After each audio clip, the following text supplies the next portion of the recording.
दोस्तों, मैं आया हूं शिवाजी के किले में। आज मैं आपको मराठा साम्राज्य की संपूर्ण जानकारी दूंगा। देता है तो वीडियो को पूरा देखें और चैनल को सब्सक्राइब कर लीजिए। 17वीं शताब्दी का मध्य भारत, यह वह समय था जब भारतीय उपद्वीप की मिट्टी विदेशी सल्तनतों के घोड़ों की टापों से कराह रही थी। उत्तर में मुगलों का वर्चस्व था तो दक्षिण में बीजापुर की आदिलशाही और गोलकुंडा की कुतुबशाही का आतंक। आम जनता के मंदिर तोड़े जा रहे थे, खेती बर्बाद थी और आत्मसम्मान जैसे कहीं खो गया था। मराठा सरदार इन्हीं सुल्तानों की चाकरी में अपनी वीरता व्यर्थ कर रहे थे। एक हिंदू राजा दूसरे हिंदू राजा के विरुद्ध खड़ा था। इस घोर अंधकार के बीच सह्याद्री की पहाड़ियों में एक ऐसी ज्वाला का जन्म होने वाला था जो आने वाले समय में इतिहास का भूगोल बदलने वाली थी। 19 फरवरी 1630 झुन्नर के पास शिवनेरी किले पर माता जीजाबाई की कोख से एक बालक ने जन्म लिया। माँ ने देवी शिवाई से मन्नत मांगी थी, इसलिए बालक का नाम शिवाजी रखा गया। उनके पिता शाहजी भोंसले बीजापुर दरबार में एक शक्तिशाली सेनापति थे, लेकिन वे अक्सर युद्धों के कारण परिवार से दूर रहते थे। शिवाजी का बचपन महलों की विलासिता में नहीं बल्कि सह्याद्री की गुफाओं, ऊबड़ खाबड़ रास्तों और किलों की दीवारों के बीच बीता। यह भौगोलिक परिवेश ही आगे चलकर उनकी सबसे बड़ी सामरिक शक्ति बनने वाला था। इतिहास अक्सर राजाओं की तलवार की बात करता है, लेकिन शिवाजी महाराज के मामले में असली धार माता जीजाबाई के संस्कारों ने दी थी। शाहजी राजे अक्सर अपनी जागीरों की रक्षा के लिए व्यस्त रहते थे। ऐसे में शिवाजी के मानस पटल पर स्वराज्य का बीज बोने का कार्य जीजाबाई ने किया। उन्होंने बालक शिवा को रामायण और महाभारत की कहानियां सिर्फ सुलाने के लिए नहीं बल्कि जगाने के लिए सुनाई। उन्होंने समझाया कि अधर्म के विरुद्ध युद्ध करना ही सबसे बड़ा धर्म है। शिवाजी ने बचपन में ही यह समझ लिया था कि वे किसी सुल्तान की गुलामी के लिए पैदा नहीं हुए हैं। उनके हृदय में यह विचार घर कर गया कि यह भूमि हमारी है और इसका शासन भी हमारा ही होना चाहिए। शिवाजी की शिक्षा दीक्षा में दादाजी कोंडदेव का महत्वपूर्ण योगदान रहा। उन्होंने शिवाजी को घोड़सवारी, तलवारबाजी, शासन कला और न्याय व्यवस्था में निपुण बनाया। लेकिन शिवाजी का असली सामरिक विद्यालय मावल का क्षेत्र था। वहाँ के गरीब लेकिन वफादार किसानों के बेटों के साथ शिवाजी ने मित्रता की। वे उनके साथ जंगलों में घूमते, किलों की संरचना को समझते और छापामार युद्ध की शुरुआती गुण सीखते। शिवाजी ने देखा कि इन मावलों में साहस तो है, लेकिन उनके पास कोई दिशा नहीं है। उन्होंने इन बिखरी हुई शक्तियों को एक सूत्र में पिरोना शुरू किया। साल 1645। शिवाजी की उम्र मात्र 15 से 16 वर्ष रही होगी। उस छोटी सी उम्र में उनकी सोच अपने समय के दिग्गजों से कोसों आगे थी। वे अपने चुनिंदा साथियों के साथ रायरेश्वर मंदिर पहुंचे। वहां शिवलिंग के सामने शिवाजी ने अपने हाथ की उंगली चीरकर रक्त से अभिषेक किया और हिंदवी स्वराज्य की स्थापना की प्रतिज्ञा ली। यह केवल एक राज्य बनाने की शपथ नहीं थी बल्कि आत्मसम्मान को पुनः जीवित करने का संकल्प था। शिवाजी जानते थे कि उनके पास न तो मुगलों जैसा खजाना है, न ही बीजापुर जैसी विशाल सेना। उनके पास था तो सिर्फ सह्याद्री का साथ और मावलों का बलिदान देने वाला जज्बा। उन्होंने पहला वार किया तोरणा किले पर। बीजापुर के सुल्तान को लगा कि यह एक युवा लड़के की नादानी है, लेकिन उन्हें क्या पता था कि यह उस तूफान की पहली गूंज थी जो मुगल साम्राज्य की नींव हिलाने वाला था। स्वराज्य की शपथ के बाद महाराज ने दुर्गम पहाड़ों को अपना घर बना लिया। तोरणा किले की मरम्मत के दौरान उन्हें गुप्त धन मिला, जिसे उन्होंने राजगढ़ जैसे अभेद्य दुर्ग के निर्माण में लगाया। राजगढ़ स्वराज्य की पहली धड़कती हुई राजधानी बना। महाराज ने अपनी सेना में ऊंच नीच का भेद पूरी तरह मिटा दिया था। उनके लिए कोली, भंडारी, महार और ब्राह्मण सभी समान रूप से स्वराज्य के रक्षक थे। उन्होंने अपने सैनिकों को कड़ा निर्देश दिया था कि किसी भी गांव की बहू बेटी का अपमान नहीं होना चाहिए और किसानों के हल और बैल को हाथ नहीं लगाया जाएगा। इसी समय एक वीर योद्धा का नाम इतिहास के पन्नों पर सुनहरे अक्षरों में लिखा गया, जिनका नाम था तानाजी मालुसरे। सिंहगढ़ किले को जीतने के लिए तानाजी ने अपने पुत्र की शादी तक छोड़ दी और कहा कि पहले शादी कोंढाणा की होगी। आधी रात को घोर अंधेरे में रस्सी की सहायता से पहाड़ पर चढ़े तानाजी और उनके मावलों ने मुगल सेना को परास्त कर दिया। तानाजी वीर गति को प्राप्त हुए, लेकिन उन्होंने स्वराज्य को सिंहगढ़ दिला दिया। महाराज ने दुखी होकर कहा था कि गढ़ आया लेकिन सिंह गया। यह वह जज्बा था जिसने आम किसानों को महान योद्धा बना दिया था। महाराज ने एक अद्भुत सूचना तंत्र विकसित किया था। उनके गुप्तचर बहिर्जी नायक भेष बदलने में इतने निपुण थे कि वे दुश्मन के शिविर में घुसकर उनके भोजन का स्वाद तक बता देते थे। इसी सूचना तंत्र के बल पर महाराज ने जावली के मोरे घराने और जंजीरा के सिद्धियों को धूल चटाई। स्वराज्य का स्वप्न अब वास्तविकता की ओर बढ़ चुका था। तोरणा, चाकण और कोंढाणा जैसे किलों पर शिवाजी महाराज के अधिकार ने बीजापुर दरबार की रातों की नींद उड़ा दी थी। सुल्ताना बड़ी बेगम ने भरी सभा में ललकारा, कौन रोकेगा उस शिवा को। तब एक साथ फीट का पर्वत जैसा आदमी आगे आया, अफजल खान। उसने कसम खाई कि वह शिवाजी को या तो जिंदा पकड़ कर लाएगा या उसका सिर सुल्तान के कदमों में डाल देगा। अफजल खान केवल एक योद्धा नहीं बल्कि एक क्रूर कूटनीतिज्ञ था। उसने रास्ते में मंदिर तोड़े और लोगों को प्रताड़ित किया ताकि शिवाजी महाराज गुस्से में आकर पहाड़ों से बाहर निकल आएं। लेकिन शिवाजी जानते थे कि यह युद्ध तलवारों का नहीं, सब्र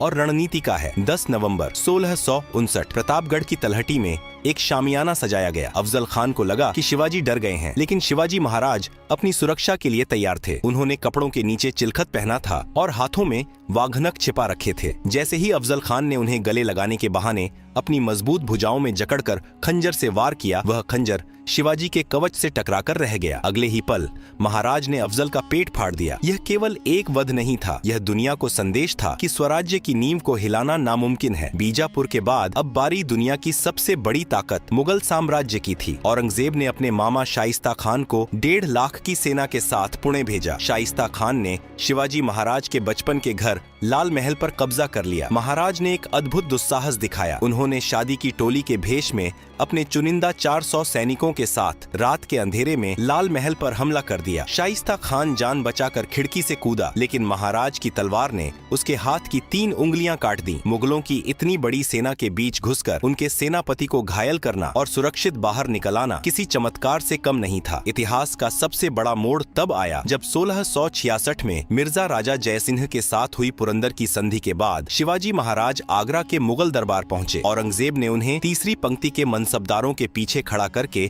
उनका अपमान किया। शिवाजी महाराज ने भरी सभा में औरंगजेब को ललकारा और बाहर निकल गए। उन्हें और उनके पुत्र संभाजी को जयपुर भवन में नजरबंद कर दिया गया। मौत उनके सामने खड़ी थी, लेकिन महाराज का मस्तिष्क शांत था। उन्होंने अपनी बीमारी का नाटक किया और गरीबों को मिठाई के टोकरे बांटना शुरू किया। 17 अगस्त 1666 को शिवाजी और संभाजी उन्हीं मिठाई के टोकरों में छिपकर आगरा से निकल भागे। यह पलायन आधुनिक विश्व इतिहास की सबसे महान रोमांचक कहानियों में गिना जाता है। शिवाजी महाराज ने छापामार युद्ध नीति को एक विज्ञान बना दिया था। वे जानते थे कि मुगलों की विशाल सेना खुले मैदान में अजेय है, इसलिए उन्होंने युद्ध को पहाड़ों, घने जंगलों और दुर्गम घाटियों में खींच लिया। उनकी सेना छोटी थी, लेकिन बिजली की तरह तेज थी। हमला करो और गायब हो जाओ। मुगल सैनिक इसी उलझन में पागल हो जाते थे कि दुश्मन कहां से आया और कहां गया। शिवाजी ने यह सिद्ध कर दिया कि अगर बुद्धि और संकल्प साथ हों, तो दुनिया की किसी भी विशाल सेना को घुटनों पर लाया जा सकता है। 1674 तक शिवाजी महाराज ने मुगलों और आदिल शाही के बड़े भूभाग पर विजय प्राप्त कर ली थी, लेकिन तकनीकी रूप से दुनिया की नजर में वे अब भी एक विद्रोही या जमींदार के बेटे ही थे। मुगल उन्हें पहाड़ी चूहा कहते थे। महाराज जानते थे कि जब तक स्वराज्य को एक कानूनी और धार्मिक मान्यता नहीं मिलती, तब तक इसे एक स्वतंत्र राष्ट्र नहीं माना जाएगा। 6 जून 1674 को रायगढ़ के दुर्ग पर वह ऐतिहासिक क्षण आया। काशी के विद्वान गागा भट्ट ने उनका राज्याभिषेक किया। महाराज ने छत्रपति की उपाधि धारण की। यह केवल एक व्यक्ति का राज तिलक नहीं था, बल्कि 300 वर्षों की गुलामी के बाद एक स्वतंत्र स्वदेशी सत्ता का पुनर्जन्म था। महाराज ने एक नया पंचांग शुरू किया और अपने नाम के सोने के सिक्के जारी किए। रायगढ़ अब केवल एक किला नहीं, बल्कि हिंदवी स्वराज्य की धड़कती हुई राजधानी बन चुका था। शिवाजी महाराज की दूरदर्शिता अद्भुत थी। उन्होंने उस समय के यूरोपीय व्यापारियों को देखकर यह समझ लिया था कि जिसके पास समुद्र है, उसी के पास शक्ति है। उन्होंने कहा था, जलमेव यस्य बलमेव तस्य। भारत की विशाल समुद्री सीमा होने के बावजूद उस समय किसी भी भारतीय राजा के पास अपनी नौसेना नहीं थी। महाराज ने कोंकण के तट पर अपने जहाज बनाने शुरू किए। उन्होंने कल्याण, भिवंडी और पेण जैसे स्थानों पर जहाज बनाने के स्थान बनवाए। उन्होंने समुद्री डाकुओं और जंजीरा के सिद्धियों को रोकने के लिए सिंधुदुर्ग, विजयदुर्ग और खांदेरी जैसे अभेद्य जलदुर्गों का निर्माण किया। आज भारतीय नौसेना उन्हें अपना जनक मानती है और उनका राज चिन्ह आज भी नौसेना के ध्वज पर शान से लहराता है। शिवाजी महाराज केवल युद्ध के मैदान में ही नहीं, बल्कि मेज पर बैठकर शासन चलाने में भी निपुण थे। उन्होंने अष्टप्रधान मंडल का गठन किया, जो आज की शासन प्रणाली जैसा था। इसमें 8 मंत्री होते थे। पेशवा राज्य का प्रशासन और अर्थव्यवस्था, अमात्य राज्य के आय व्यय का लेखा जोखा, सचिव सरकारी पत्रों और आदेशों का संपादन, मंत्री दरबार की गतिविधियों और जासूसी का कार्य, सेनापति सैन्य संगठन और युद्ध नीति, सुमंत अन्य राज्यों के साथ संबंध, न्यायाधीश न्याय व्यवस्था के प्रमुख, पंडित राव धार्मिक और सांस्कृतिक मामले। इस व्यवस्था ने भ्रष्टाचार को कम किया और शासन में पारदर्शिता लाई। महाराज ने जागीरदारी प्रथा को खत्म कर सरकारी वेतन की शुरुआत की, ताकि कोई भी अधिकारी खुद को राजा न समझने लगे। राज्याभिषेक के बाद महाराज की दृष्टि केवल महाराष्ट्र तक सीमित नहीं रही। उन्होंने दक्षिण भारत की ओर अपना ध्यान केंद्रित किया, जिसे दक्षिण दिग्विजय कहा जाता है। वे अपनी विशाल सेना के साथ कर्नाटक और तमिलनाडु की ओर बढ़े। यहाँ उनकी भेंट गोलकुंडा के कुतुबशाही सुल्तान से हुई, जहाँ महाराज का स्वागत किसी देवता की तरह किया गया। उन्होंने जिंजी और वेल्लोर जैसे अभेद्य किलों को जीता। जिंजी का किला इतना मजबूत था कि बाद में मुगलों के खिलाफ संघर्ष में वह मराठों का मुख्य केंद्र बना। महाराज ने दक्षिण में भी उसी तरह की न्याय व्यवस्था और राजस्व प्रणाली लागू की जैसी महाराष्ट्र में थी। उन्होंने स्थानीय जनता को विदेशी आक्रमणकारियों से सुरक्षा दी और उनके गौरव को पुनर्जीवित किया। महाराज ने अपने सौतेले भाई व्यंकोजी राजे के साथ भी मधुर संबंध बनाने की कोशिश की और उन्हें स्वराज्य के महान विचार से जोड़ा। महाराज के इस अभियान ने यह सिद्ध कर दिया कि वे केवल एक क्षेत्रीय राजा नहीं, बल्कि पूरे भारतवर्ष के लिए एक स्वतंत्र सोच रखने वाले सम्राट थे। उनकी इस यात्रा ने दक्षिण के हिंदू राज्यों को एक नया साहस दिया और उन्हें बाहरी ताकतों के विरुद्ध खड़ा होना सिखाया। महाराज की हर जीत के पीछे उनकी वह पवित्र सोच थी जो मानवता और धर्म की रक्षा के लिए समर्पित थी। शिवाजी महाराज का स्वराज्य जनता का राज्य था। उन्होंने आदेश दिया था कि युद्ध के दौरान भी किसी किसान की फसल को नुकसान नहीं पहुंचाया जाएगा। उन्होंने मुगलों की उस प्रथा को बंद किया जहां किसानों से उनकी पूरी कमाई छीन ली जाती थी। महिलाओं के प्रति महाराज का सम्मान उनके चरित्र का सबसे उज्जवल पक्ष था। कल्याण के सूबेदार की बहू का प्रसंग जग जाहिर है, जहां उन्होंने दुश्मन की स्त्री को अपनी माता के समान सम्मान देकर सुरक्षित घर पहुंचाया। उनके सैन्य नियमों में कड़ा निर्देश था। महिलाओं और बच्चों पर हाथ उठाना तो दूर, उनका अपमान करने वाले का सिर कलम कर दिया जाएगा। इसी नैतिक बल के कारण मुगलों के कई हिंदू और मुस्लिम सिपाही भी महाराज के प्रति आकर्षित होते थे। सैकड़ों वर्षों के विदेशी शासन के कारण मराठी और संस्कृत जैसी भारतीय भाषाओं में अरबी और फारसी शब्दों का बोलबाला हो गया था। शिवाजी महाराज ने राज्य व्यवहार कोश बनवाया, जिसके माध्यम से प्रशासन में अपनी भाषा के शब्दों को पुनर्जीवित किया गया। उन्होंने मंदिरों का जीर्णोद्धार किया और लुप्त हो रही भारतीय कलाओं को संरक्षण दिया। वे एक ऐसे भारत का सपना देख रहे थे जो अपनी जड़ों से जुड़ा हो और आधुनिकता की ओर अग्रसर हो। 3 अप्रैल 1680 को छत्रपति शिवाजी महाराज ने देह त्यागी। पूरे भारत में शोक की लहर दौड़ गई, लेकिन दिल्ली में औरंगजेब ने राहत की सांस ली। उसे लगा कि पहाड़ी चूहा अब नहीं रहा तो दक्षिण को जीतना अब बच्चों का खेल होगा। 1681 में औरंगजेब अपनी विशाल मुगल सेना, असीमित खजाना और अपनी पूरी सल्तनत लेकर दक्षिण की ओर कूच कर गया। उसका संकल्प था मराठा साम्राज्य का नामो निशान मिटाना, लेकिन नियति ने कुछ और ही लिख रखा था। औरंगजेब यह सोचकर आया था कि वह कुछ महीनों में लौट जाएगा, पर वह यह नहीं जानता था कि दक्षिण की यही मिट्टी उसकी और उसके साम्राज्य की कब्र बनने वाली है। शिवाजी महाराज के उत्तराधिकारी छत्रपति संभाजी महाराज ने वह कर दिखाया जिसकी कल्पना औरंगजेब ने भी नहीं की थी। संभाजी महाराज ने 9 वर्षों तक मुगलों, सिद्दी, पुर्तगालियों और अंग्रेजों के खिलाफ एक साथ युद्ध लड़ा। उन्होंने लगभग 120 लड़ाइयां लड़ी और एक भी युद्ध नहीं हारा। पुर्तगालियों के खिलाफ पोंडा के युद्ध में संभाजी ने ऐसी वीरता दिखाई थी कि मुगल सेना उन्हें देखकर ही कांप उठती थी। संभाजी महाराज के काल में मुगल एक भी मराठा किला पूरी तरह जीत नहीं पाए। 1689 में धोखे से संभाजी महाराज को संगमेश्वर में बंदी बना लिया गया। औरंगजेब ने उनके सामने शर्त रखी, धर्म परिवर्तन करो और स्वराज्य की जानकारी दो। संभाजी महाराज ने मौत को चुना, लेकिन स्वाभिमान को नहीं। 40 दिनों तक उन्हें अमानवीय यातनाएं दी गईं, उनकी आंखें निकाल दी गईं, खाल खींच ली गई, लेकिन उस शेर की दहाड़ कम नहीं हुई। औरंगजेब की यह सबसे बड़ी रणनीतिक भूल थी। संभाजी महाराज की हत्या ने मराठों के मन में डर नहीं, बल्कि मुगलों के प्रति एक ऐसी नफरत